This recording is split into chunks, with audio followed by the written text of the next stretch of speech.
Fala galera, beleza com vocês? Professor Vaguinho passando aí na sua tela para mais uma aula de língua portuguesa. E o tema que nós vamos tratar hoje é um tema legal, um tema bacana, porque trata de algo que você já está acostumado, só que a gente vai dar agora nomes, aquilo que você já está acostumado a falar, que são as variantes linguísticas, ok? Então, bora para a aula. Seguinte. Ao longo da história da língua portuguesa, ao longo de toda a vida, digamos assim, da língua portuguesa, ela foi se moldando, se modificando, foi mudando a sua forma, e aí a isso a gente chama de variantes linguísticas, certo? Uma coisa que a gente precisa ficar atento é o seguinte: aquilo que a gente fala é diferente daquilo que a gente escreve. É óbvio que existem semelhanças, né? Mas existem também bastante diferenças aí. Existem muitas diferenças e a aplicação da fala e da escrita também vai acontecer de maneira diferente. Vamos dar uma olhada aí no slide para a gente entender um pouco disso. Está escrito assim: dentre tantos meios que usamos para nos expressar, a fala e a escrita se destacam. Então, assim, nós utilizamos vários meios para nos expressar, certo? Utilizamos aí de gestos, utilizamos de expressões faciais, utilizamos de imagens, de placas, mas dentre tantas formas que nós temos de nos expressar, a fala e a escrita se destacam, porque são as formas que nós mais utilizamos para nos comunicar, ou para receber alguma comunicação. Então, isso aí é importante da gente entender. A fala e a escrita se destacam. Mas vamos dar uma olhada aí no slide mais uma vez para a gente poder prosseguir. Veja lá, no entanto, elas têm aplicações diferentes e carregam peculiaridades entre si. O que isso quer dizer? Significa o seguinte: a gente utiliza a fala num momento e a escrita em outro momento. A gente vai para a escola exatamente para quê em relação à língua portuguesa? A gente vai para aprender a escrever, na verdade. É óbvio que você aprende a falar de uma maneira mais padronizada, com uma linguagem mais formal, mas, sobretudo, você vai para a escola, na disciplina de língua portuguesa, para aprender a escrever. Quando você chega lá, você já sabe falar. Muitos alunos meus chegam para mim e falam assim: professor, quando eu vou fazer uma redação, eu tenho tudo na cabeça, mas na hora que eu vou escrever que o bicho pega. Na hora que eu vou escrever, eu não consigo ali me expressar. É justamente por isso, porque a fala é diferente da escrita, as aplicações são diferentes. E aí a gente até tende a falar assim: ah, o cara fala muito errado, então o cara não é inteligente por causa disso. Veja bem, na verdade, isso ocorre, essa questão de ser inteligente ou não por causa da fala, isso ocorre porque no dia a dia nós falamos de fato diferente. No dia a dia nós tendemos a cortar a palavra no meio, como por exemplo, o correto é para, nós acabamos falando pra. O correto é estar ou está, e aí nós cortamos a palavra e falamos tá. A linguagem que nós utilizamos no nosso dia a dia, ela não é um indício de inteligência ou falta de inteligência. A questão que nós precisamos compreender é assim: existem lugares e lugares. Tem lugar que você vai poder falar aí do jeito que você fala no dia a dia, sem concordância verbal, sem concordância nominal, utilizando gírias ou não, você vai poder, tranquilo. Mas existem lugares que essa linguagem mais informal não cabe. Então, entender que existem lugares em que vamos utilizar um jeito de falar e lugares que nós vamos utilizar um outro jeito de falar, uma outra forma de falar, um pouco mais organizada, dentro das regras gramaticais, é importante. Então, você está lá no meio dos seus colegas, você pode utilizar gírias. Se você estiver numa entrevista de emprego, você não pode utilizar gírias. Você tem que falar de maneira mais padrão, mais formal. Ok? Então vamos entender um pouquinho assim na prática a questão das diferenças de fala e de escrita. Vamos lá para o slide. Seguinte, esse primeiro texto é um texto falado. Está escrito ali como se alguém estivesse falando no dia a dia. Está escrito assim, ela estava ali, lindinha e nos conformes, cara. Fiquei olhando, imaginando um jeito de dizer, bem, você sabe, né? De dizer aqueles negócios que eu fico pensando sem ela. Era a hora, agora, vou lá. Dou uma chavecada nela, buzino umas no ouvidinho dela, tá na minha. Bom, tá faltando coragem, puxa, foi me dando um frio, uma coisa, um estado. Virei as costas, meu irmão, e me mandei. Veja bem, isso aí é como se a pessoa estivesse conversando ali, né? Falando, e você vê que eu utilizei assim um jeito, uma ginga na hora de ler aqui, porque é o jeito que nós falamos mesmo no dia a dia.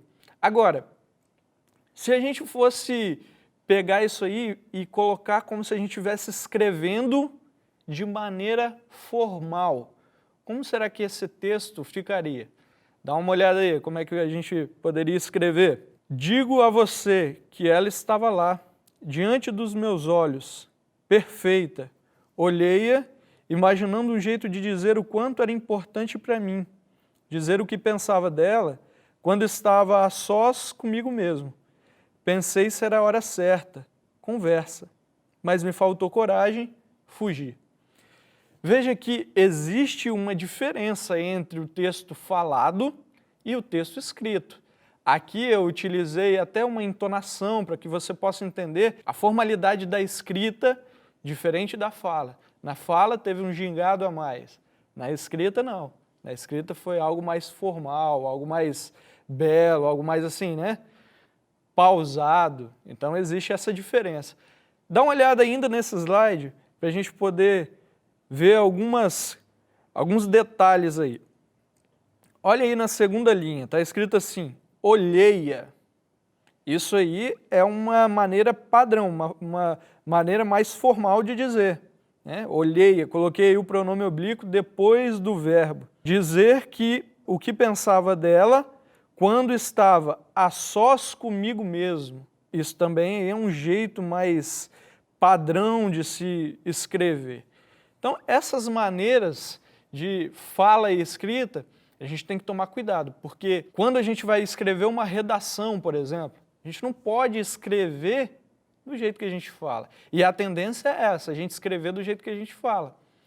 Veja que as redes sociais trouxeram para nós uma facilidade de comunicação, mas também trouxeram, de alguma forma, aí, um vício na hora da gente escrever um texto formal, que a gente tende a escrever do jeito que a gente está falando, certo? E dependendo do texto que você está escrevendo, pode ser que você cometa aquilo que a gente chama de marcas da oralidade, ou marcas de oralidade. A gente quer colocar no papel aquilo que a gente está falando, a forma como que a gente está falando. Então, vamos dar uma olhada aí no slide, algumas marcas de oralidade que a gente costuma dizer. Vamos lá. A primeira aí é a questão do mas e do mais.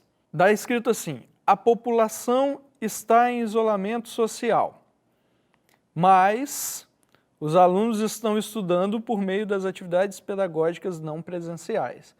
Veja que eu coloquei esse mais aí, só que está incorreto, está inadequado aí. Qual é a palavra que eu deveria colocar no lugar de mais aí? Eu deveria colocar mas, M-A-S. Por que que eu deveria colocar mas no lugar de mais? Porque mas dá uma ideia de contradição, mais dá uma ideia de adição. Uma coisa é você contradizer uma ideia que foi dita anteriormente, outra coisa é você colocar um termo ali que está adicionando uma ideia. Nesse caso, dá uma olhada de novo no slide aí. Ó. A população está em isolamento social, mas os alunos estão estudando por meio das atividades pedagógicas não presenciais. O que que isso quer dizer? Olha, apesar da gente estar em isolamento social, os alunos continuam estudando. Então dá uma ideia de contrariedade, certo? Isso acontece muito em redação, a gente acaba vendo ali, pegando os alunos colocando a palavra mais no lugar de mas. Por que que isso acontece? Porque quando a gente fala rápido, aparentemente a gente fala mais. Eu vou ler aqui para você, ó. A população está em isolamento social, mas os alunos estão estudando por meio de atividades pedagógicas não presenciais. Quando eu falo rápido, a impressão que dá é que eu falei mais. E aí a gente tende a colocar no papel essa palavra, quando está incorreto, porque a ideia que eu dou não é de adição, mas de contradição. Outra palavra que nós utilizamos aí são as palavras nós e nós. Quando a gente fala rápido, a impressão que dá é que a gente fala nós. Aliás, a gente acaba mesmo falando nós. Mas na escrita não é nós, a escrita é nós. Vamos ver um exemplo aí. É nós que devemos cuidar de nossa saúde. Veja, é nós que devemos cuidar de nossa saúde. Aí, além de ter uma marca de oralidade com a palavra nós, escrevemos nós, né? Temos aí também uma falta de concordância. O correto seria, somos nós que devemos cuidar de nossa saúde.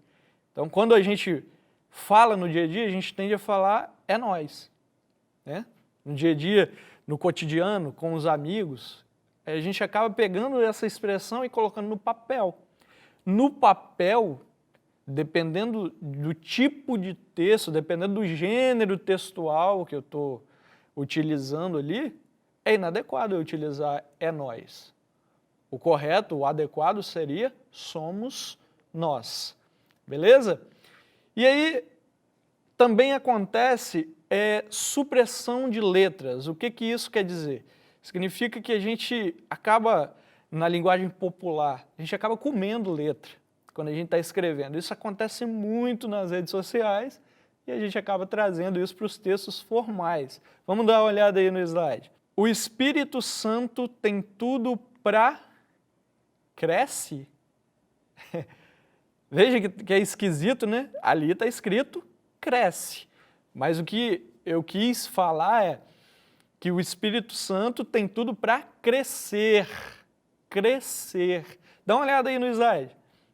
Está faltando a letra R aí no final. Então não é cresce, é crescer. O Espírito Santo tem tudo para crescer. Quando a gente fala rápido, o Espírito Santo tem tudo para crescer. Ó, parece que realmente não tem esse R aí. O Espírito Santo tem tudo para crescer. Só que, na hora da gente escrever, a gente precisa compreender que existe ali o R. Está na forma infinitiva do verbo. Crescer. Crescer. Então é necessário colocar esse R na hora da gente escrever. Ok? Então, existem algumas coisas aí que a gente faz na escrita que é próprio da fala. A gente não pode escrever da mesma maneira como que a gente fala. A gente precisa escrever de um jeito, apesar de falar de outro jeito. Ok? Para a gente poder escrever de maneira mais padronizada, nos locais, nos ambientes corretos, é necessário a gente ficar atento aos níveis da linguagem, aos níveis de linguagem. Dá uma olhada aí no slide, como que a gente faz aí, olha lá. Os níveis de linguagem dos falantes de uma língua dependem de vários fatores.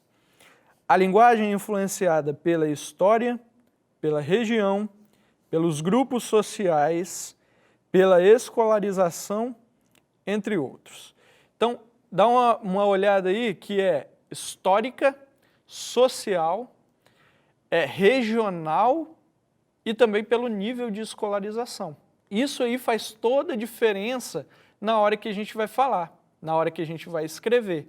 Saber disso aí é interessante. Então, assim, no dia a dia você pode falar normalmente, do jeito que a gente fala mesmo no cotidiano, até suprimindo palavras, utilizando nós, utilizando mais, porque a gente fala rápido e acaba falando, dando a impressão de que estamos falando exatamente assim, mas você precisa aumentar o seu nível de linguagem para poder compreender aonde você pode utilizar determinados tipos de linguagem. Hoje, qual que é o nosso nível de linguagem? Então, a gente usa o nível de linguagem regional, social. Dependendo de onde a gente está, a gente utiliza essa linguagem mais pessoal, né? A gente fala de qualquer forma sem se importar muito com regras gramaticais, essas coisas todas. Mas é necessário a gente saber dessas regras, porque quando a gente chega numa entrevista de emprego, quando a gente chega numa palestra, quando a gente chega num momento de apresentação de trabalho, nós precisamos utilizar uma linguagem mais padronizada. E aí, de todos esses níveis de linguagem, de todos esses tipos de linguagem, histórica, social, regional, eu vou dar ênfase em algumas aqui. Vamos lá para o slide para a gente dar uma olhada. Vou dar ênfase aí na linguagem formal. É a linguagem que se preocupa com regras gramaticais. Então, quando eu estou falando de maneira formal, eu estou preocupado ali com concordância verbal, concordância nominal, sujeito, predicado, utilização de pronomes nos locais corretos. Eu tenho que ficar preocupado ali com questão de utilização de palavras, certo? Utilização de palavras repetidas. Então, tudo isso aí é uma maneira formal de se falar ou escrever. Volta aí para o slide para a gente olhar os exemplos. Considero viável começar por esse projeto. Outro exemplo, estava muito abatido hoje. Poderia falar com o departamento de compras, por favor? Tenho comigo o resultado dos exames. E o último exemplo aí, agradeço que conversem mais baixo. Todos esses exemplos aí é uma maneira padrão, uma maneira formal de falar. E a maneira informal, como que seria? A maneira informal é aquela que não está muito preocupada com as regras. Vamos dar uma olhada no slide aí. Linguagem informal é uma linguagem despreocupada em relação às regras gramaticais. Esse tipo de linguagem aceita gírias, regionalismos, dialeto caipira, etc. As frases que estão aí, as orações que estão aí, são as mesmas que estavam na linguagem formal, porém de uma maneira informal. Bora começar esse projeto? Pô, vai ficar top. Então, isso de maneira informal. Tava numa tristeza que só. Faz favor de chamar algum vendedor para mim? Maneira mais informal de falar. Os exames está tudo aqui. Olha aí a supressão de letras. Adequado seria está tudo aqui, mas aqui tá. Os exames está tudo aqui. O último aí, fica quieto aí, galera. Então veja, existiu diferenças na hora que eu utilizei a linguagem formal e a linguagem informal. Então, dependendo do local onde você está, então você vai usar uma linguagem ou outra. Ok? Tranquilo? Vamos dar uma olhada numa tirinha aí para a gente ver uma maneira informal de se falar. Vamos lá. O garoto está na escola, um ambiente que supostamente é um ambiente formal, né? A gente deveria utilizar uma linguagem mais formal. E aí o garoto fala assim, aê, professora, eu e os brother tudo, tipo assim, não estamos achando maneiro as paradinhas do New Português. Veja que ele utilizou uma maneira informal de falar. Se você pegar essa linguagem, tá com gírias, tá de forma que a gente fala no dia a dia, tá com adição de letras, ó, português, ele falou português, colocou o i aí. Então, esse jeito que o aluno falou é uma maneira informal. Se você pegar, dá uma olhadinha aí ainda na tirinha. Olha a cara da professora, o rosto da professora, vê o cara de maneira informal, rosto de maneira mais formal. Olha aí o rosto da professora. Ela meio que não entendeu muito bem, tem ali um ponto de interrogação, como se ela estivesse pensando assim, o que esse garoto está falando? Então, isso aí é uma maneira informal que o garoto utilizou para falar. Eu ainda citei dialeto caipira, que é um dialeto, assim, até existe um certo preconceito com esse dialeto, né, que a galera fala que é uma maneira errada, mas, na verdade, o ambiente que a pessoa está faz também com que ela fale de maneira informal.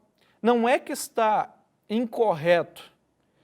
A questão é, onde que ele está utilizando isso? Por exemplo, se a gente vai para o interior, se a gente vai, sei lá, descansar numa rede no interior, pular num lago, né? Até vamos numa igreja no interior, a gente não precisa ficar preocupado com a maneira formal de falar.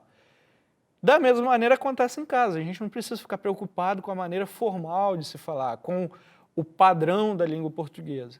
Não é que seja incorreto, é que naquele momento ali, ele está utilizando o dialeto que ele utiliza no dia a dia. Então dá uma olhada na tirinha aí, uma tirinha bastante conhecida, que é do Chico Bento, que é um personagem bastante conhecido aí. Ele fala assim, mãe, hoje você pode contar uma história bem curtinha? Olha o que ele usou ali, você, quando na verdade o adequado seria você, mas naquele momento ali não tem problema nenhum. A mãe fala, uai, pro que, Chico? Ó, pro quê? Pro que, Chico? E ele continua, pro que as histórias grandes eu cabo dormindo, na metade, fico sem saber o final. Então veja, próprio do dialeto caipira, que naquele momento ali, óbvio, não está incorreto, não está inadequado. Naquele momento ali, ele pode utilizar isso numa boa, tranquilamente, sem nenhuma preocupação com o padrão da língua portuguesa. Tem também os regionalismos. Os regionalismos acontecem de qual forma? Em cada região do Brasil, uma expressão diferente é falada. Por exemplo, se você vai lá para Minas Gerais, existem expressões que talvez você fale aqui que lá quer dizer uma outra coisa. Vamos dar uma olhada assim, na prática isso?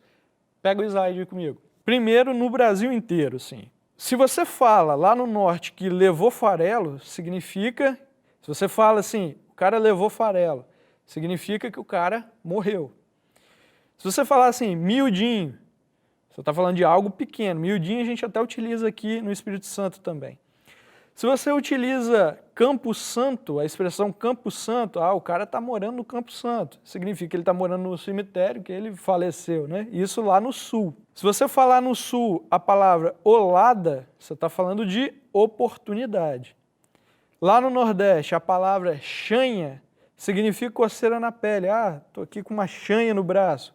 Tá com coceira na pele ali na parte do braço. Ainda no Nordeste, se você falar encangado, significa que você está montado num cavalo, por exemplo.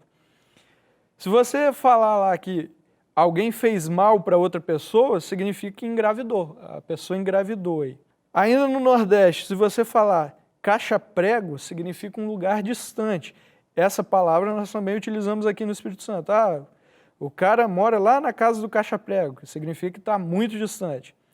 Se você falar que o cara bateu a caçuleta, significa que ele morreu no Nordeste. A diferença do Norte aí, no Norte levou farelo, no Nordeste bateu a caçuleta.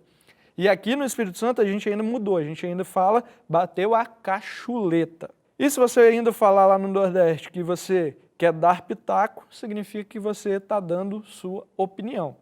Isso é no Brasil inteiro. E aqui no Espírito Santo? Como que a gente vai ver as coisas aqui no Espírito Santo? Vai falar as coisas aqui no Espírito Santo? Aquilo que a gente chama de capixabês. Aqui, se a gente falar a palavra pocar, significa estourar ou fazer sucesso. Na festa, muitas bexigas pocaram, então muitas bexigas estouraram. Ou a sua banda, cara, está pocando, ou seja, está fazendo muito sucesso. Ainda tem pegar e saltar o busão, significa subir e descer do ônibus. Pegar significa subir, saltar significa descer. A gente usa também muito a palavra chapoca, que significa algo grande. Olha, peguei uma chapoca de uma manga, significa que a manga é muito grande. No Brasil inteiro as pessoas falam lagartixa, mas aqui no Espírito Santo a gente fala taruíra. No Brasil inteiro a galera fala que vai para a festa, nós não, nós falamos que vamos para o rock. Ir para o rock significa ir para uma festa. Mesmo que essa festa seja forró, sertanejo, a gente sempre vai para o rock. A gente utiliza também a expressão catar e panhar, que quer dizer pegar algo, vou catar uma goiaba. Apanha esse documento aí para mim. A gente está falando de pegar alguma coisa. No Brasil inteiro, a galera se sente agoniado ou ansioso, mas aqui no Espírito Santo a gente sente gastura, né? A gente utiliza gastura, estou meio engasturado com isso. A gente utiliza a palavra gastura e aquilo que é inadequado, aquilo que é ruim, a gente chama aqui de palha. Ah, não gostei daquele rock não, ele estava meio palhinha, então significa que é inadequado ou ruim, certo? Então nós vimos aí algumas coisas que se falam no Brasil e algumas coisas que se falam próprio aqui do dialeto capixaba. O que precisa ficar para nós aqui? O que precisa ficar dessa aula inteira? Que você tem que assim, levar para a sua vida de estudante, de futuro trabalhador, de futuro empresário, que você tem que levar é o seguinte: existem expressões, existem maneiras de falar que num lugar está adequado, mas no outro não. Existem formas de escrever que num lugar está correto, está adequado e no outro não. Como que a gente vai medir em qual lugar é adequado ou não? À medida que a gente vai avançando o nosso nível de linguagem. Hoje o seu patamar de linguagem é aqui. Então você precisa continuar estudando para semana que vem seu patamar de linguagem estar aqui. E por aí vai, aumentando sempre o seu nível de linguagem. Isso significa que você vai dominar aí as variantes linguísticas, certo? Beleza? Essa é a aula de hoje. Com a aula de variantes linguísticas, você aprendeu bastante coisas relevantes e toma cuidado aí, sobretudo na hora da redação, tá? Você precisa utilizar uma linguagem legal na hora da redação. Ok? Eu vou ficando por aqui, que você tenha ótimos estudos, eu espero muito que o seu nível de linguagem sempre esteja em ascensão. Falei de maneira formal, vou falar de maneira informal. Espero que você sempre suba o seu nível de linguagem, beleza? Um grande abraço aí, valeu, fui!